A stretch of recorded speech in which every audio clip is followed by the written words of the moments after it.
बिस्मिल्लाहिर्रहमानिर्रहीम। अस्सलाम वालेकुम। आज हम बनाने जा रहे हैं बहुत ही मज़ेदार से मछली के पकोड़े। पकोड़े तो आपने बहुत खाए होंगे, लेकिन आज हम आपको बहुत ही मुख्तलिफ़ तरीके से मछली के पकोड़े बनाना आपके साथ शेयर करेंगे, जो खाने में बहुत टेस्टी होते हैं और ये बनाने भी बहुत ही आसान हैं। तो चले हम इसे बनाना स्टार्ट करते हैं।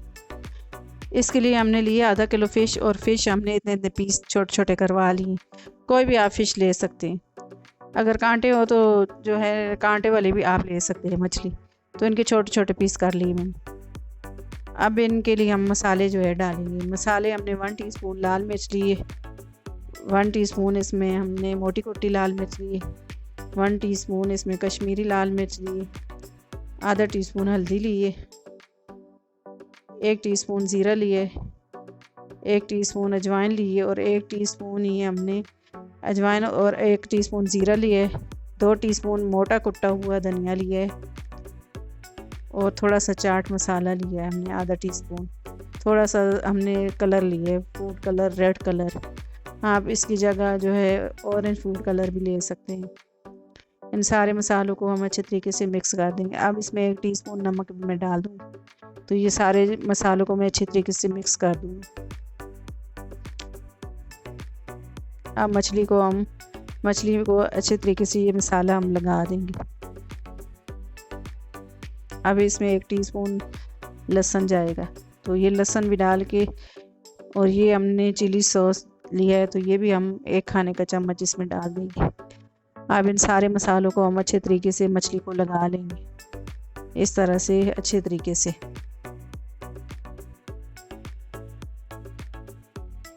तो ये मसाले मैंने लगा दिए मछली को। अब इसमें जो है हमने पकोड़े बनाने मछली के, तो इसके लिए हमने धनिया लिया है मुट्ठी भर, और हरी मिर्चें 3 अदद हमने काट ली बारीक, और 1 छोटी साइज़ की प्याज ली है, उसको भी हमने इस तरह से स्लाइस में काट लिए। तो हरी मिर्चें भी हमने बारीक काट ली हैं। तो ये सारे मसाले हमने इस तरह से ऐड कर दिए। अब ये 5 खाने के चम्मच हमने जो है इसमें बेसन ऐड कर दिए, और 4 खाने के चम्मच हमने कॉर्नफ्लावर लिए। तो इसके जगह आप मैदा भी डाल सकते हैं और चावल का आटा भी इसमें ले सकते हैं।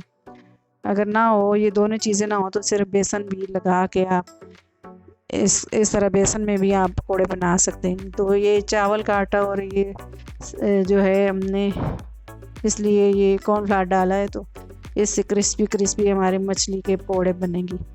अब इसमें मैंने 1 खाने का चम्मच ऑयल डाल दिया है, और थोड़ा सा पानी डाल के इसको अच्छे तरीके से पकोड़ों का मसाला हम रेडी कर लेंगे। इस तरह मछली के साथ कोट कर देंगे। अब ये मैंने अच्छे तरीके से मसाला लगा कर मछली को रख दिया। अब ऑयल गरम करने के लिए रखा है, तो मैं इस तरह से पकोड़ों की तरह इस तरह से मछली को मैं डाल दूँगी। तो ये सारे मैं इसी तरह से डाल दूँगी।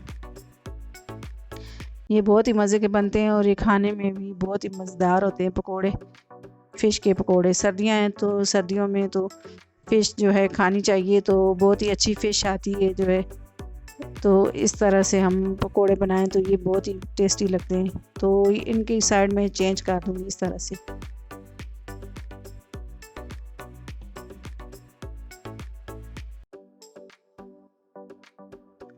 तो मैं इस तरह से ये सारे पकोड़ों की साइड चेंज कर दूँगी।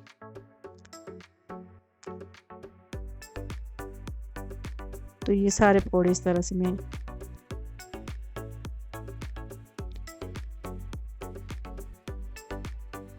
अब इनकी साइड मैंने चेंज कर दी है। अब इसी तरह से मैं इनकी साइड चेंज करते हुए इनको फ्राई कर लूँगी क्रिस्पी। तो अब पकोड़े हमारे फ्राई हो गए हैं, तो इनको टिश्यू पेपर पे मैं निकाल लूँगी। तो ये देखें, ये सारे इस तरह से मैं पकोड़े निकालूँगी। तो इसी तरीके से मैं सारे पकोड़ों को तल लूँगी। तो ये देखें, हमारे मज़ेदार से जो है फ़िश के पकोड़े बन के रेडी हो गए। तो इनके साथ मैंने हरी मिर्चें भी जो है इस तरह से फ्राई कर ली हैं, और नींबू के साथ। तो हरी मिर्चें मैंने फ्राई कर ली हैं और लेमन के साथ मैंने इसको सर्व किया है। तो आप इस तरह से जो है मछली के पकोड़े बनाएं, तो ये बहुत ही मज़े के लगते हैं और बहुत ही खाने में अच्छे लगते हैं। तो आप इस तरह से बनाएं। अगर आपको मेरी वीडियो पसंद आए, मेरी वीडियो को लाइक करें, मेरी वीडियो को शेयर करें और मेरे चैनल को सब्सक्राइब करें। अल्लाह हाफिज़।